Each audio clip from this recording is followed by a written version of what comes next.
अस्सलामुअलैकुम जी फ्रेंड्स। आज का जो हमारा टॉपिक है वो है divergence and curl of magnetic field.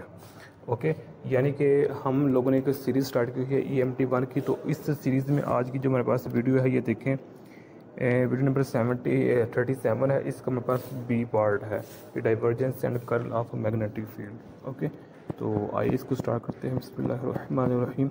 सबसे पहले देखिए ये डायग्राम हमारे पास। ओके, ये हमारे पास एक सरफेस है। इस सरफेस को हमने बैटरी के साथ अटैच किया हुआ है। ओके, तो बैटरी के अटैच करने की वजह से इसमें क्या हो गया, करंट प्रोड्यूस हो रहा है, जिसको हम आई से डिनोट कर रहे हैं। जो लास्ट वीडियो थी हमारे पास, जब हमने निकाला था बायोड सर्वर डला देखा था, तो उसमें भी हमने इधर बैटरी को अटैच किया था, लेकिन उस मुझसे गलती से वो उधर हमने शो नहीं था किया बैटरी को। ओके, तो बायोड सर्वर डला में भी हम और स्टेडी करंट्स में भी हम जो होते हैं ना वो यूज़ करते हैं बैटरी, अदरवाइज़ हमारे पास प्रोसेस कंप्लीट नहीं होगा। खैर, ये बैटरी है, ये करंट प्रोड्यूस कर रहा है, करंट और ये स्टेडी करंट है। तो स्टेडी करंट को भी हमने पिछले वीडियोज़ में डिस्कस किया हुआ डिटेल में कि स्टेडी करंट एक ऐसी करंट होती है जो कंटिन्यूस फ्लो पर मुश्तमिल होती है। ओके, तो अब हम सपोज करते हैं ये पॉइंट P है। इस पॉइंट P पर इस फर्स्ट का जो डाइवर्जेंस और कर्ल है इस पॉइंट P पर वो क्या है वो हम देखना चाह रहे हैं। तो सबसे पहले हम अपनी आसानी के लिए क्या कर लेते हैं कि जो मेरे पास ये पाथ है, इस पाथ को हम स्मॉल पैचेस में डिवाइड कर लेते हैं। ओके, उनमें स्मॉल पैचेस में से हमने एक पैच लिया है जो कि है DL, स्मॉल पैच है। ओके, जो इसका आंस आएगा उसके आंस को हम इंटीग्रेट कर देंगे, तो हमारे पास जो होगा ना वो आंस आ जाएगा। अगर चीज़ में हमें मुश्किल करनी पड़ेगी, यानी इंटीग्रल करना थोड़ा डिफ़िकल्ट होगा, लेकिन हमारे पास इंटीग्रेशन करने से हमारे पास आंस आ जाएगा। खैर, वो हम जो डिफ़िकल्टीज़ हैं वो हम नेक्स्ट वीडियो में देखेंगे। जिस तरह हमारे पास इलेक्ट्रोस्टैटिक्स के जब हमने चैप्टर स्टार्ट किया था, तो उसमें भी हम ये आया था कि जब हम कॉलम ला यूज़ कर रहे थे, तो डिस्टेंस चेंज होने की वजह से और इंटीग्रल की वजह से भी जो हमारे पास था आंस वो सही नहीं था आ रहा था, लेकिन मुश्किल का सामना करना पड़ा था, इसलिए उधर हमने गॉजी लॉज भी यूज़ किया था। खैर, अब ये देखें हमारे पास सिंपल किया था इसमें कि इस पॉइंट P पर हमने डाइवर्जेंस और कर्व निकालना है किसका, मैग्नेटिक फील्ड का। इलेक्ट्रिक फील्ड का नहीं, इलेक्ट्रिक फील्ड का हम पहले निकाल चुके हैं पिछले चैप्टर में। अब ये स्मॉल पैच, इस स्मॉल पैच की वजह से पॉइंट P पर हमने निकालना चाह रहे हैं। तो अब इस ये हमारे पास DL है और ये हमारे पास R है। यहाँ देखें, we know that the magnetic field produce by a current element IDL vector at point P, यानी कि जो मेरे पास ये पॉइंट P है ये 3 डायमेंशन में XYZ में है। वो distance from the current element R is given, यानी कि इसका डिस्टेंस R क्या है, DL से कितना है, R के डिस्टेंस पर है। और हम पिछली वीडियो में इसको जब हमने बायोड सर्वर स्टडी किया तो उसमें देखा था कि जो हमारे पास DB है ये किसके डायरेक्टली प्रोपोर्शनल होता है, I के, यानी कि जो करंट होता है इस DL के, और जो मेरे पास साइन थीटा होता है उसके डायरेक्टली प्रोपोर्शन, यानी कि I के DL के और साइन थीटा के, और इन्वर्सली प्रोपोर्शन किसके होता है, R स्क्वायर के। ओके, तो ये जो हमारे पास फार्मूला है, ये फार्मूला हमने बायोड सर्वर ला के टॉपिक में जब हमने स्टडी किया तो उधर से हमने इन लोगों को इस फार्मूले को प्रूव किया हुआ है। ओके, तो अब ये मेरे पास बायोड सर्वर ला है।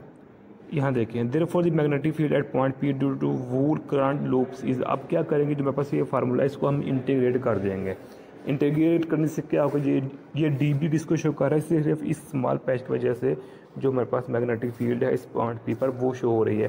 लेकिन हम चूँकि पूरे वूल सर्किट का देखना चाह रहे हैं, डायग्राम का देखना चाह रहे हैं, तो इसलिए इसको हम क्या कर देंगे, इंटीग्रेट कर देंगे। जब इंटीग्रेट करेंगे तो मेरे पास होगा परमिएबिलिटी और 4 पाई ये बाहर आ जाएगा, करंट मेरे पास क्या आ जाएगा, बाहर आ जाएगा, क्योंकि ये कांस्टेंट चीज़ें हैं। तो अब हमारे पास ये बच जाएगा DL cross R over R cube. तो अब ये मेरे पास इसको हम इक्वेशन में बंगा देते हैं। अब हम क्या करते हैं, दोनों साइड पर इधर भी डाइवर्जेंस जो डेल है उसके साथ मल्टीपल कर देते हैं। ओके, तो यानी कि इधर भी हमने डॉट प्रोडक्ट ले लिया, इधर भी हमने ले लिया, तो इधर लिया तो मेरे पास ये आ गया। अब इधर लिया तो हमारे पास ये तो पहले बाहर चीज़ थी वाली, तो अब हमने इसके साथ क्या कर दिया है, डेल का डॉट प्रोडक्ट ले लिया है। तो अब हम इधर फार्मूला यूज़ करते हैं, ये फार्मूला काफ़ी इंपॉर्टेंट है। इस फार्मूले की मदद से हम इक्वेशन 2 को सॉल्व करेंगे। ओके, अब जो मेरे पास A है, यहाँ जो A है वो del dot A cross B है, इसको हमने ओपन किया इस फॉर्म में, ये मेरे पास फार्मूला है। ओके, यूजिंग दिस फार्मूला, तो इस फार्मूले की मदद से हम इसको ओपन करते हैं तो हमारे पास इक्वेशन 3 बन जाएगी।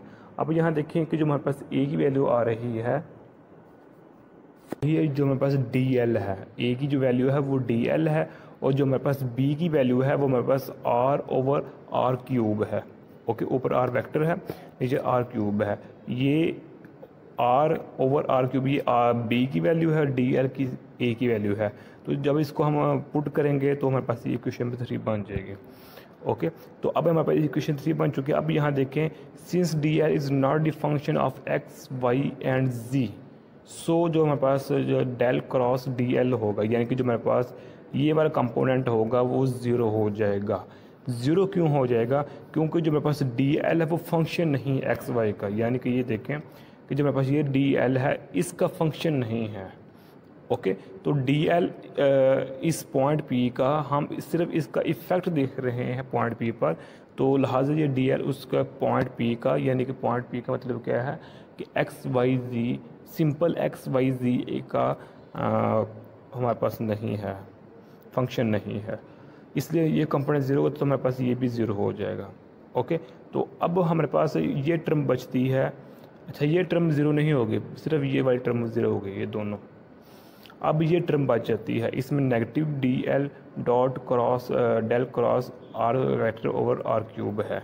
इसमें जो मेरे पास है इसकी वैल्यू को इसके इक्वल रखा हुआ है। वो किस तरह कि ये डेल डेल के इक्वल आ गया, यानी डेल वैसे का वैसा ही है। ओके, तो अब जो मेरे पास R vector over R square है, इसकी वैल्यू हमारे पास इसके इक्वल आई है, यानी कि जो मेरे पास R vector over R cube है, इसकी वैल्यू क्या है नेगेटिव, ये वाला नेगेटिव, और डेल 1 ओवर आर क्यूब, यानी कि इसको हम इस तरह देख सकते हैं। ये देखें, ये हमारे पास ये वाला देखें, ये फार्मूला है हमारे पास। ओके, इस फार्मूले को हमने यूज़ किया हुआ है, तो इस फार्मूले का ये एक्चुअली हमारे पास ये फार्मूला, इस फार्मूले की मदद से हमने ये फार्मूला बनाया और इस फार्मूले से हमने इसको इस तरह लिख लिया है। ओके, अब R vector over R cube की जगह हम ये वैल्यू पुट करते हैं तो हमारे पास आंसर आ जाएगा। ओके, तो अब ये देखें हमारे पास हमने वैल्यू पुट कर दी इसमें, आर ओवर आर क्यूब की नेगेटिव डेल 1 ओवर आर है, तो इसकी वैल्यू को पुट करेंगे तो हमारे पास क्या बन जाएगा, ये बन जाएगी ये वाली चीज़। Okay, we know curl of gradient is zero. अब हम जानते हैं ये भी कर्ल, ये भी डेल है, ये भी डेल है, दोनों चीज़ें सेम आ चुकी हैं। तो हमने फर्स्ट सेमेस्टर में जब हम मैकेनिक्स स्टडी किया था तो उसमें हमने देखा था कि जो कर्ल होता है डाइवर्जेंस को इक्वल टू ज़ीरो होता है। तो ये मेरे पास पूरी टर्म किसकी इक्वल हो जाएगी, ज़ीरो के। इसका मतलब वो क्या होगा, ये पूरी टर्म किसकी इक्वल हो गई है, ज़ीरो के। जब इसका ज़ीरो आया दोनों को मिलाकर तो इसका भी आंसर क्या आ जाएगा, ये भी मल्टीप्लाई होगा कि ज़ीरो जाएगा, तो हमारे पास जो होगा divergence of vector B is equal to zero.